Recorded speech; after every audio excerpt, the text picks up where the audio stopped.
মামু, যখন আপনার বিয়ে হয়েছিল মামি কি আপনার কবুল বলছিল? না।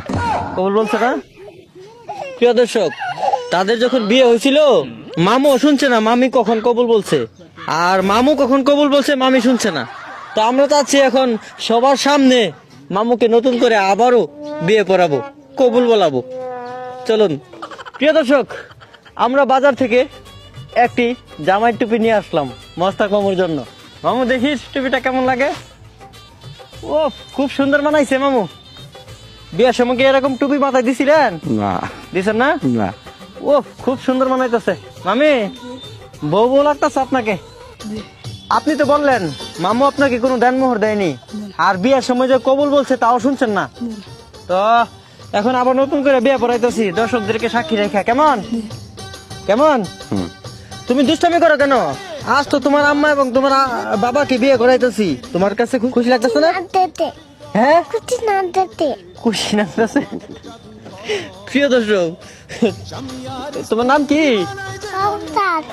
মোস্তাক মামুর ছেলে কাউসারের কাছে খুশি লাগতেছে। আচ্ছা এখানে বসো, তোমার আম্মার তোমার আব্বার বিয়াটা দিয়া লই, পরে খাওন খাইও। বসো। মামির নাম কি? কি মহল? তাজমহল। মামি, সত্যি আপনার নাম তাজমহল? মামু, মামির নামটা কি আপনার কাছে ভালো লেগেছে? আচ্ছা প্রিয় দর্শক, আমাদের অসহায় মোস্তাক মিয়ার ওয়াইফ তাজমহল বিবিকে অসহায় মোস্তাক মামুর সাথে 3001 টাকা দেনমোহর ধার্য করিয়া আপনাদেরকে সাক্ষী রাখিয়া দর্শকদের সম্মুখে বিয়ে পড়াইতাছি। মামু বলেন কবুল? জুড়ে বলেন। আমি অসহায় মোস্তাক মামুকে 3001 টাকা দেনমোহর ধার্য করিয়া আপনার কাছে বিবাহের প্রস্তাব নিলাম। আপনি কি রাজি? রাজি থাকলে বলুন কবুল। বিসমিল্লাহ কবুল। মামু এই নেন 3000 টাকা আমাদের পক্ষ থেকে দিলাম, মামিকে দিয়ে উসুল করে দেন। মামি এই নেন। আপনি খুশি?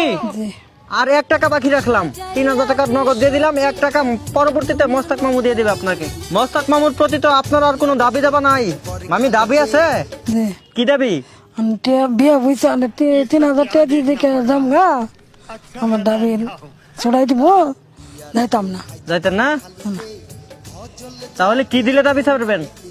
কোনোদিনও ছাড়তাম না। কোনদিনও ছাড়তেন না? না।